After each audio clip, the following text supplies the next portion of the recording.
લોકસભા સામાન્ય ચૂંટણી 2024 તથા ગુજરાત વિધાનસભાની પેટા ચૂંટણીઓની મતગણતરી સંદર્ભે મુખ્ય ચૂંટણી અધિકારી શ્રીમતી પી ભારતીની અધ્યક્ષતામાં વિડીયો કોન્ફરન્સના માધ્યમથી બેઠક યોજાઈ હતી। આ બેઠકમાં સ્ટેટ પોલીસ નોડલ ઓફિસર અને તમામ જિલ્લા ચૂંટણી અધિકારીઓ સાથે રાજ્યના 26 મતગણતરી કેન્દ્રો પર તારીખ 4 જૂન 2024ના રોજ યોજાનાર મતગણતરી માટેની વ્યવસ્થાઓ અંગે સમીક્ષા કરવામાં આવી હતી। 4 જૂને વહેલી સવારથી મતગણતરી શરૂ કરવામાં આવશે। સમગ્ર મતગણતરીની પ્રક્રિયામાં 56 કાઉન્ટિંગ ઓબ્ઝર્વર, 30 ચૂંટણી અધિકારી અને 180 મદદનીશ ચૂંટણી અધિકારી ફરજ બજાવશે। આ ઉપરાંત ઈસીઆઈ દ્વારા પણ ગઈકાલે મતગણતરી સંદર્ભે સમીક્ષા બેઠક યોજવામાં આવી। તો 4 જૂને રાજ્યના 26 કેન્દ્રો પર મતગણતરી કરવામાં આવશે। રાજ્યમાં 26 કેન્દ્રો પર મતગણતરી હાથ ધરાશે। સવારના 8 વાગ્યાથી આ મતગણતરી શરૂ કરવામાં આવશે। તો 56 કાઉન્ટિંગ ઓબ્ઝર્વર, 30 ચૂંટણી અધિકારી તેમાં જોડાશે। 160 મદદનીશ ચૂંટણી અધિકારી ફરજ બજાવશે, ત્યારે 290 ઉમેદવારોનું ભાવિ ખુલશે।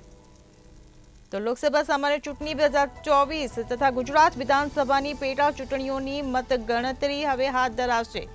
ત્યારે આગામી 4 જૂને રાજ્યના 26 કેન્દ્રો પર મતગણતરીનું કાર્ય હાથ ધરાશે। રાજ્યમાં 26 કેન્દ્રો પર મતગણતરી થશે। સવારના 8 વાગ્યાથી આ મતગણતરી શરૂ કરવામાં આવશે। ત્યારે 56 કાઉન્ટિંગ ઓબ્ઝર્વર તેમજ 30 ચૂંટણી અધિકારીઓ તેમાં જોડાશે। તો 180 મદદનીશ ચૂંટણી અધિકારીઓ પણ ફરજ બજાવશે।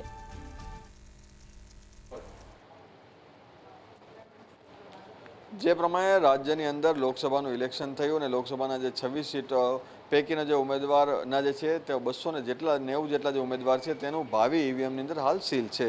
આ સાથે જ દેશભરની અંદર 4 જૂનના રોજ તમામ જે લોકસભા સીટોનું જે પરિણામ આવવાનું છે તેને લઈને તમામ જે તંત્ર દ્વારા તડામાર તૈયારીઓ કરી દેવામાં આવી છે। સ્ટ્રોંગ રૂમની બહાર છેલ્લા કેટલાય સમયથી મતદાન એટલે કે મતદાન પૂર્ણ થયા બાદ ઈવીએમ જ્યારે સીલ કરીને તેને સ્ટ્રોંગ રૂમમાં રાખવામાં આવે છે ત્યારથી જ કંટ્રોલ રૂમ અને સીસીટીવી દ્વારા અને 3 લેયર સુરક્ષા વચ્ચે આ તમામ જે ઈવીએમને રાખવામાં આવી રહ્યા છે।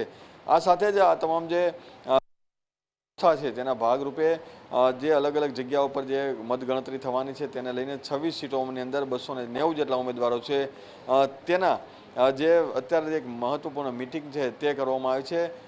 ચીફ ઇલેક્શન કમિશન પી ભારતીએ આ મામલે એક વિડીયો કોન્ફરન્સ કરી હતી અને તમામ જે કલેક્ટર છે જે સાથે જ ઓબ્ઝર્વર છે તેઓની સાથે બેઠક કરી હતી। 30 જેટલા જે ઓબ્ઝર્વર છે તે આ જે પરિણામ છે તેની ઉપર નજર રાખવાના છે। સાથે 180 જેટલા મદદનીશ ઓબ્ઝર્વર છે તેઓ પણ તેઓની સાથે જોડાવાના છે। આ સાથે જ આ તમામ જે લોકોની એક મહત્વપૂર્ણ વિડીયો કોન્ફરન્સ જે યોજાઈ હતી તેની અંદર કોઈ પ્રકારની જે સમસ્યા ના સર્જાય તે માટેની જે વ્યવસ્થા રાખવામાં આવી છે। આ સાથે સમગ્ર જે ચૂંટણીનું પરિણામ જે આવશે તેને લઈને જે એક વ્યવસ્થા જે ગોઠવવામાં આવી છે તેની અંદર સુરક્ષા વ્યવસ્થાની વાત હોય, જે સીસીટીવીની વાત હોય કે પોલીસ બંદોબસ્તની વાત હોય, તમામ જે વ્યવસ્થા છે તે ગોઠવી દેવામાં આવી છે। સાથે જ વિડીયો જે છે વિડીયોગ્રાફી આજે તમામ જે ચૂંટણી મતદાનનું જે છે થવાનું છે એટલે કે કોઈ પ્રકારની કશાદ અથવા કોઈ પણ આગામી દિવસોમાં આક્ષેપ ના થાય તે માટેની પણ વ્યવસ્થા રાખવામાં છે। માઇક્રો ઓબ્ઝર્વર જે છે તે એક બૂથ ઉપર રાખવામાં આવશે। આ સાથે ચૂંટણી મદદનીશ જે નિરીક્ષકો છે, સુપરવાઇઝર છે તેઓ પણ રાખવામાં આવશે।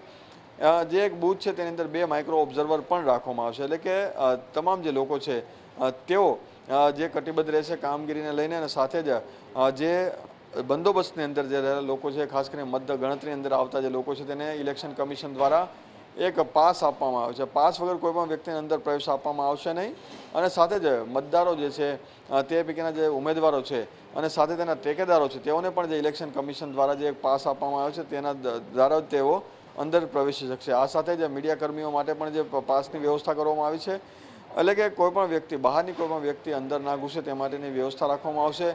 તમામ આવતા જતા લોકો છે તેની પર પણ વિડીયોગ્રાફી રાખવામાં આવશે અને સાથે જ ટ્રાફિક અને અવ્યવસ્થા ના સર્જાય તે માટેની પણ વ્યવસ્થા છે તે ગોઠવવામાં આવે છે। આ તમામ જે નિરીક્ષણ છે તે આ જે કરવામાં આવ્યું છે પી ભારતી દ્વારા અને સાથે જ તમામ જે 26 લોકસભા સીટો ઉપર કોઈ પ્રકારની સમસ્યા ના સર્જાય તે માટેની અને મતગણતરી સારી રીતે શાંતિપૂર્ણ રીતે થાય અને સાંજ સુધીમાં તમામ જે વ્યવસ્થા પૂર્ણ થાય તે માટેનું જે સમીક્ષા બેઠક છે તે કરવામાં આવી। નિરીક્ષણ પણ છે તે અમુક જગ્યા પર પી ભારતી દ્વારા કરવામાં આવ્યું હતું એટલે કે આગામી દિવસોમાં 4 જૂને જ્યારે પરિણામ વહેલી સવારે 8 વાગ્યાથી શરૂ થવાનું છે તેને લઈને તમામ જે 290 ઉમેદવાર છે તે હાલ એક માહોલ જે સર્જાઈ રહ્યો છે અને હવે ફક્ત થોડા દિવસોની અંદર આ જે ચૂંટણીલક્ષી જે પરિણામ જે છે તેની ગણતરી શરૂ થવા જઈ રહી છે.